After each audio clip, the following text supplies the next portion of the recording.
I'm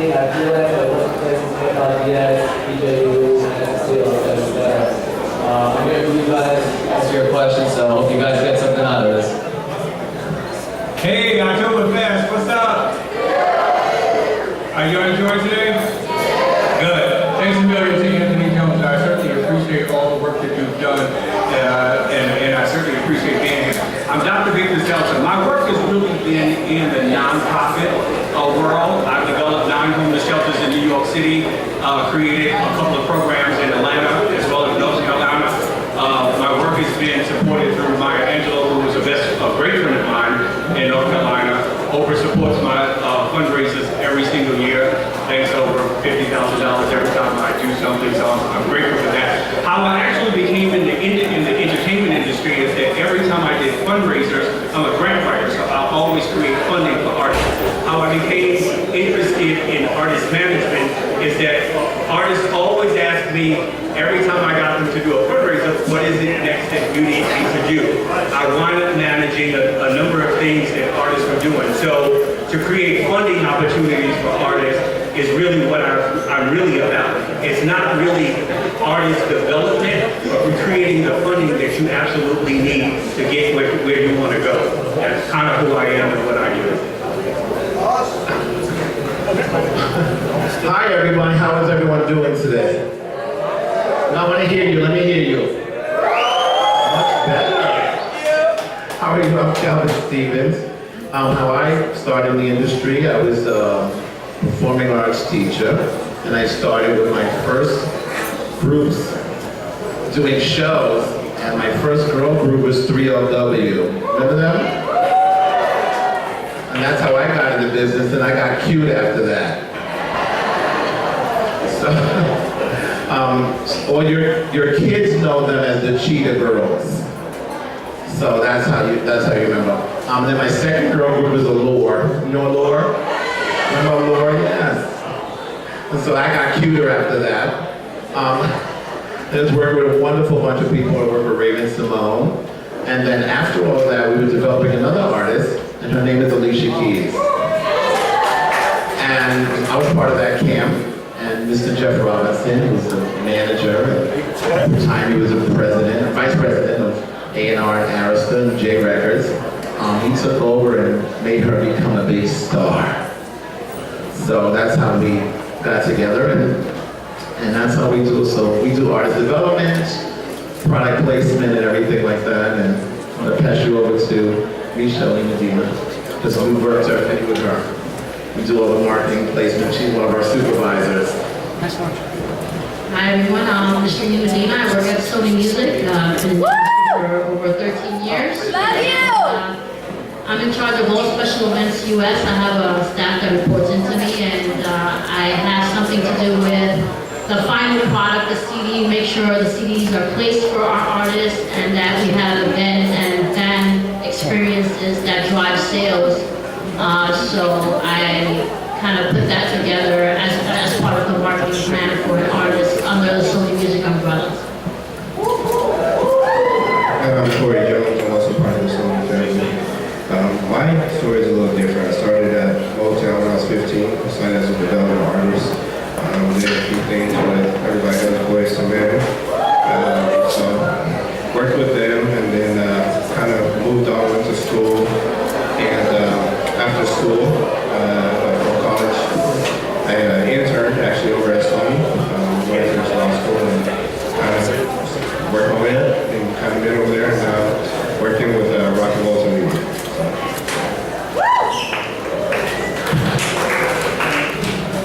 Good afternoon, everybody. How are you doing today? What? Louder, please. My name is Bridget O'Brien, and I own a PR firm called Bridget O'Brien PR and Events. I represent a lot of music artists, fashion designers, many actors, actresses, and what I do is consult them on their branding, their image. I do media outreach for them so they get placement in magazines, on TV, and I basically assist them in building what they want to convey to the world. So There's a lot that goes behind it. A lot of people rush into things, and you can't, in this business, rush into things. You need to take your time and do it right. And I think that's what this panel is going to talk about today, is really thinking, working on it, and getting a good, solid plan out there. I'm going to pass the mic over to the almighty Q. How y'all doing? I'm Q from Rock Out Celebrities, and basically the same thing she did. So I'm not gonna repeat it, but basically you see, this is like this right here, Ocktoberfest. Rock Out Celebrity, we have our hands in this. So shout out to Anthony Jones, who worked with Rock Out Celebrity, and my partner Bronze Blaze over there in the corner, always hiding. She's right there. And I'm gonna pass the mic. How's everybody doing tonight? I can't hear you in New York. How's everyone doing tonight? That's better. My name is Jason Swanston. I'd like to thank everybody for coming out to hear all of our accomplishments. I've been in the music industry for about 20 years now, doing digital strategy in the background because of my technology experience. Been in the game since 1993, doing video game platforms. I'm here to basically talk about the advancements of technology, social media, and digital strategy from an entertainment perspective, all the way up to front-end perspective of getting your music to the forefront on various different devices, from mobile to tablet to desktop, as well as laptop, here in the United States, as well as overseas, and understanding what people want to engage. So I'm open to all of your questions, and I'm very well versed from understanding back-end platforms for social networking. So with that being said, whatever you think, whatever you know about, just come with open mind and ask questions, and I'm here for you, and I am the best. Thanks. I'd like to introduce our panelists that joined the stage. Mr. Kyle Stevens from Attendees. Make some noise, y'all. All right. How you doing? Alright, my name is Kyle Dawson. I used to be an A&R at Def Jam from 96 to 99. I was the president of Attendees. Then what happened in that situation in the 2000s. Also appeared in BET American Gangster Season 2 with my co-defendant, Kenneth McGriff. Also was in Don View magazine as well as Feds. But I got Kyle Dawson's management team. I managed the original DJ Spinnerella, which is on her way. Mr. Cheeks, Komen, Noriega, World Flush, Ty Stacks, and Freeway Big Ross from California, the original real Freeway Big Ross in the movie Kill the Messenger. So if y'all here, you want to ask me some questions about, what you have to do as an artist, get in the industry, and how to network and market yourself, feel free to ask me questions you want to answer. I'll answer them, no problem. Okay, so we're going to get right into the discussion. Really quick, we want to? Yes. Okay, hold on one second. We want to get into the discussion, and I want to ask, what are the key points of having a good press kit? Because I know I come across a lot of press kits where they're either the pictures are not good, or it's incomplete, or the music doesn't sound good, the production. I know I just did a submission for Sony, and the first thing they said was the production wasn't good enough. So how key or how far along should a press kit be? Who wants to take that?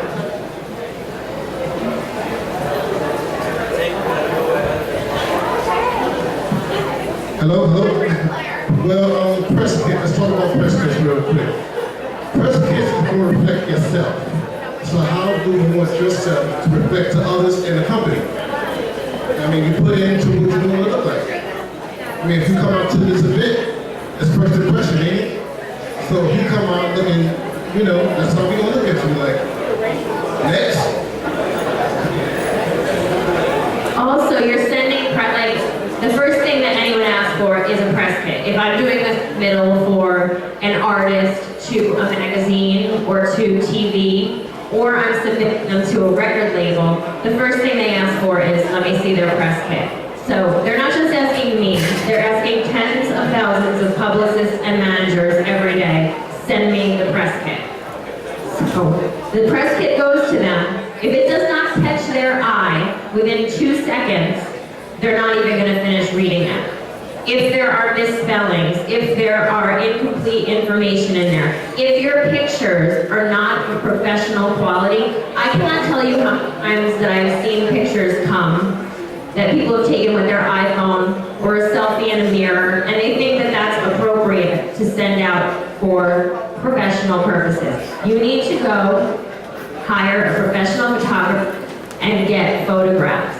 Once they're done, the press kit will be put together. Hire a professional publicist who is a trained copywriter, who can write, who knows exactly what people are looking for. Do not think that you can do it yourself. If you know someone, get help. Hire someone. Because once your image goes out and you send it to Sony or to Magazine, or you send it to Sony or Source Magazine, and they saw you already, they're not going to open another email after you fix your press kit. So first impression in life and first impression in the press is everything. I'm just going to add real quick, speaking from my level. When someone sends a press kit to me from my desk or one of my staff members, I don't have all day to go to somebody's SoundCloud page or their Reverb Nation page. So I just wanted to put that out there that make sure that you have a press kit that Reverb or SoundCloud is not, to me, an official version of press kit. And I'm pretty sure most of the guys on this panel would agree that they don't really have a lot of time to go check out your YouTube page, your SoundCloud, and your Reverb because they're dealing with so many other projects at a high level. So your press kit should be a real quick, high-level overview, some timelines of what you accomplished as an artist, and some of your deliverables on what you plan on executing like for the next 5-6 months. Okay, I'd like to go to the next topic real quick. All right, now make some noise if that was some good advice. All right. Great, I'm going to go to the next topic. The next topic is major or independent. What works for me? All right, Mr. Cal Stevens, Mr. Michelle Medina. What works for me? Oh, I know what works for me. Some artists, I feel, and I've watched so many artists and seen so many people, what happens is that some artists feel that they're ready to be for the major label, but they don't want to listen to anybody. So I always suggest go independent. Because it's better for you. Maybe you can do better in independent. But we look for so many different things. There's so many things going on with the majors. We kind of control everything. The majors control everything. But the artist has to be as equally merged so the family can work. Okay? You understand, right?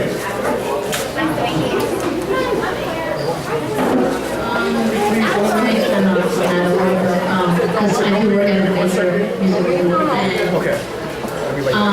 it really depends on the artist and the level of hands-on that the artist is involved in their music. For example, I always say that if you're going to write your own music and you're really going to be opinionated and you want to stick to what your core is, then you have to do it independently.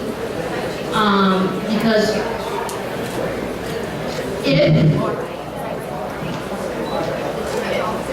I'm just saying, we tend to sign artists that are already established independently in terms of your online presence, the YouTube, the Vines, your accounts, your Facebook.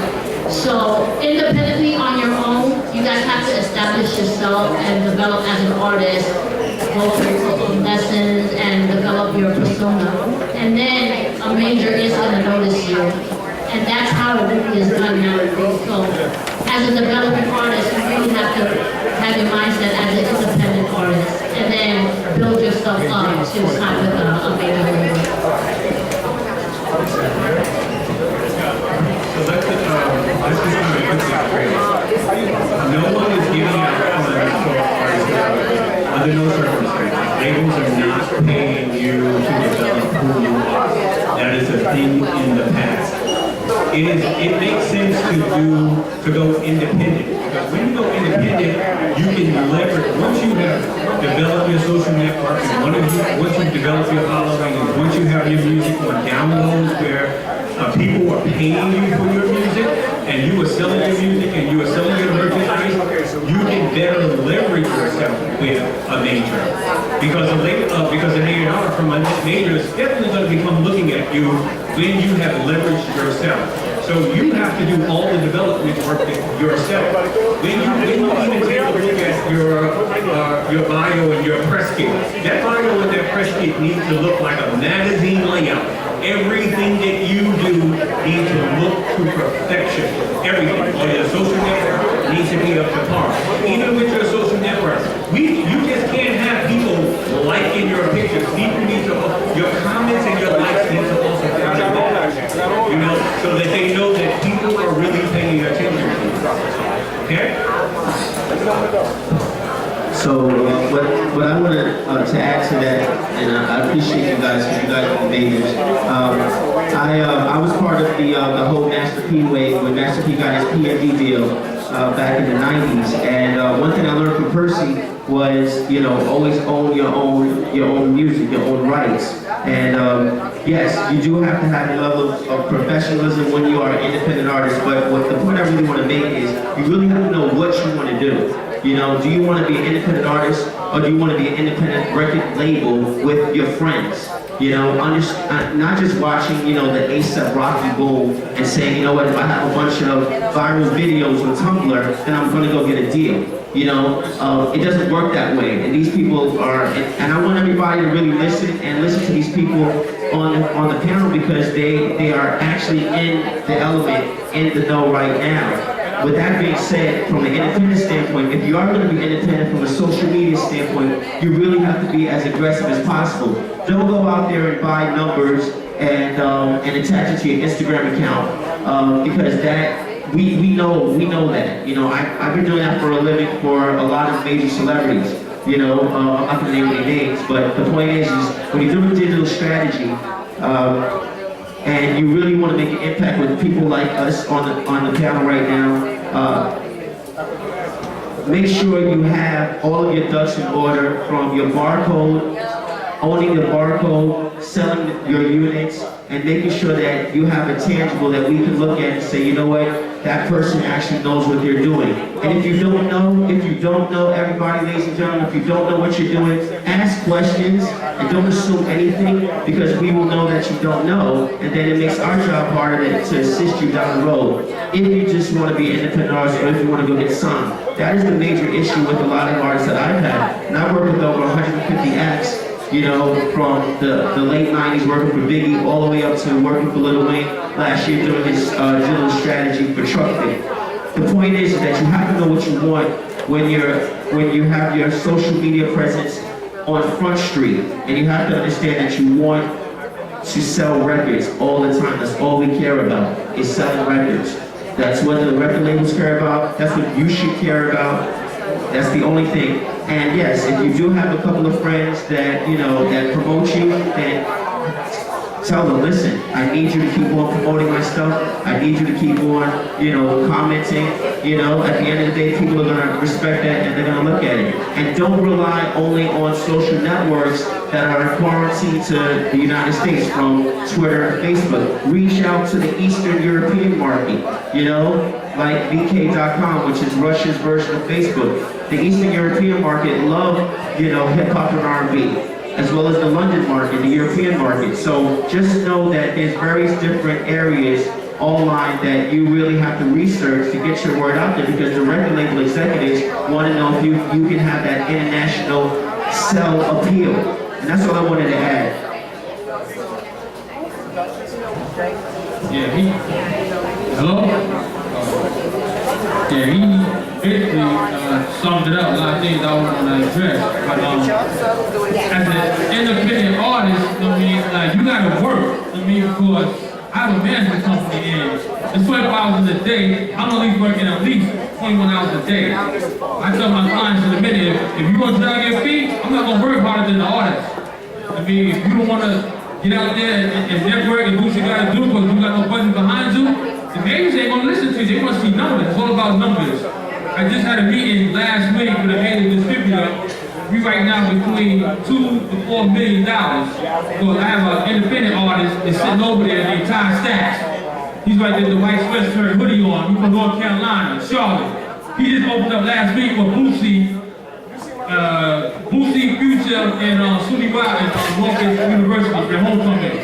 He also got a song that we play right now, Hot 97, K-State plays it. It's called Champagne Life. He from Charlotte, North Carolina. A lot of artists that from here in New York is not getting on airplay on their radio station. But you gotta have so commercial. You gotta have so commercial and you gotta put your work in. Every major event, he's there on board. As soon as I call him up, he's the top. He's from there, he's back there, no problem. He about to do a remake on his song with Mr. Chief. So, you know, you gotta work. I mean, like, you gotta really put the grind on. I mean, you gotta, like, network, pass out flyers, your music, do shows, and do some community service stuff as well. Not only the East Coast, but West Coast as well. You gotta have the East Coast buzz, the West Coast, and the down South buzz. If you buzz like that, then the band gonna holler you. So, like, you can do something with you. You can put some way behind you in your project. All right, that sounds good. What I'd like to do now is we're going to go to the next topic, which is exposure as an artist, showcases media, how to leverage and maximize placements, movies, TV, and online. But what I'd like to do, I'd like to go into the audience and have people ask questions at this point. Is that cool with everybody? Okay. There's 2 mics up here, right? Okay.